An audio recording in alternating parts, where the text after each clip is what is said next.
Welcome back to Cooking with Canines at Old Tavern Farm. The dogs are sleeping by the wood stove, and I thought it would be fun today because sometimes when people don't have things, or there's shortages, or there's a run on something and you can't get this, you can't get that, you just have to sort of punt. So that shaking you sing, it's the dogs moving. We're a real tech, high tech, high spec filming studio here. So when the dogs move, the floor shakes, and that's why the camera shakes. So keeping it real here at Old Tavern Farm, just saying.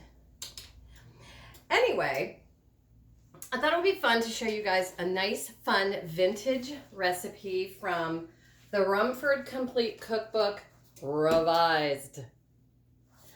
This recipe is called scalloped cheese. And back in the days of lots of war, the early 20th century was war pretty much from the start to the middle. And then it was Cold War after that. So home cooks and even restaurant cooks started to adapt to just using what they had. So this recipe is scalloped cheese right here. You can see that. It's on my website. And so if you want to get a little background on the blog, then you can do that too. But it's a super simple recipe. You guys are going to love it. It's yummy and cheesy and loaded with carbs and all that good stuff. So basically what we're going to do is I've got some leftover bread that I made for a party a couple weeks ago, and I just put in my freezer because I know I would use it at some point. And we're going to take, but you guys can use stale bread. Don't throw bread away. Don't throw bread away, please. Just don't throw anything away. I mean, you know, within reason. Fish bones, tuna cans, in the garbage.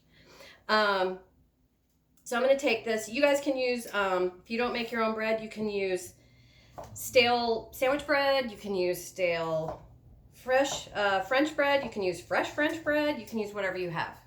Hot dog buns that are like all freezer burned in the freezer and gross and looking horrible. They're still going to taste good. They might have a little off flavor if they have too much freezer burn, but if you want to, you can just cut that freezer burn part off. So what I'm doing here is I'm cutting this last piece of bread. I've already loaded my beautiful Pioneer Woman casserole dish with one layer. You're just going to layer cubed bread with cheese and then pour a sort of a custard milk over it and bake it. Super simple, but filling and delicious. So one layer. I'm just going to add a little bit more to this layer, actually. So just sprinkle in another layer. And this would be a great recipe for the kids, really, because it's simple and, you know, aside from the knife skills, and you guys can pull the bread apart if you want. You don't have to cut it. You can just shred it with your hands. Kids would love that. They love anything they can do with their hands. So after I've layered that first layer, I'm going to sprinkle a layer. This is shredded cheddar. I'm going to sprinkle a layer of shredded cheddar over that. Use whatever cheese you have. Use what cheese you like. If you like blue cheese, use blue cheese. That would be delicious. Smoked Gouda. Stick some ham in here, some bacon, and put Swiss on it. Adapt it to what you have and what you like. So that's the first layer. All right. And then I have also pre-cut some more of my bread. And I'm going to layer the bread over the top of that cheese and that first layer. Now the recipe says until the pan is 2/3 full, but this is a vintage recipe, and if anybody's looked at vintage recipes ever, they're not exactly super exact with times and temperatures, and they're just basically giving you the ingredients and a little bit of a method. So you just kind of have to figure it out on your own. So last little bit of bread. Scrape everything. Don't throw anything away. Because these little breadcrumbs, these will help thicken your sauce. Okay, so I'm going to, this is where we are right now. So I'm just going to take my shredded cheddar. This is the last of it. And I mean, not the last of it. Lord God have mercy. If I was out of cheese, I don't know what would happen. It would be bad. That's all I'm saying. Okay, I'm going to gonna layer that. Okay, so this is where we're at. So I've got this dish, which is basically like a 8x8 square casserole dish. And I'm gonna just shift my book aside. I'm gonna set this aside. Now, what we're gonna do is we're gonna beat eggs into a bowl.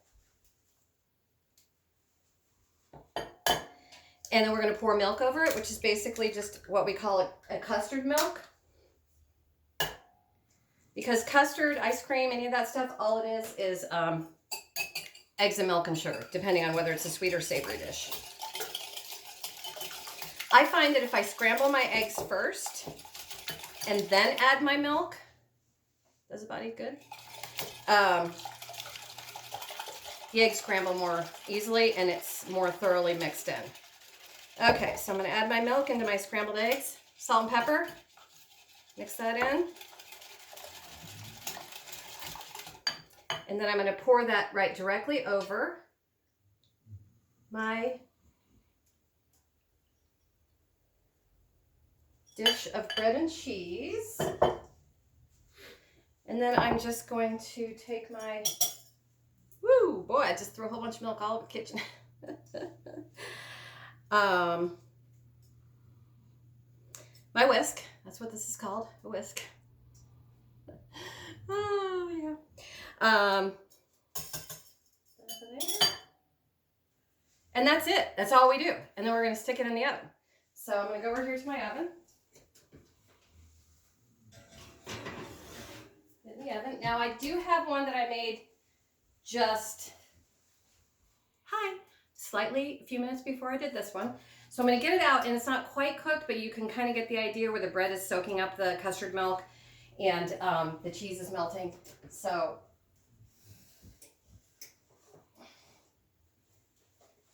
okay, so it's looking very humble right now, but this is a bigger dish. So I wanted to have something to show you. But yeah, you can add more milk if it gets dry, whatever, it's still gonna be good. So I'm gonna put this back in the oven. And I'm going to, once again, thank you for being with me, and go use what you have. Layer it with meat, layer it with vegetables. You could have a bread and zucchini gratin or scalloped. Either way, it's a layering process. So go be happy, go be healthy. Virtual hug.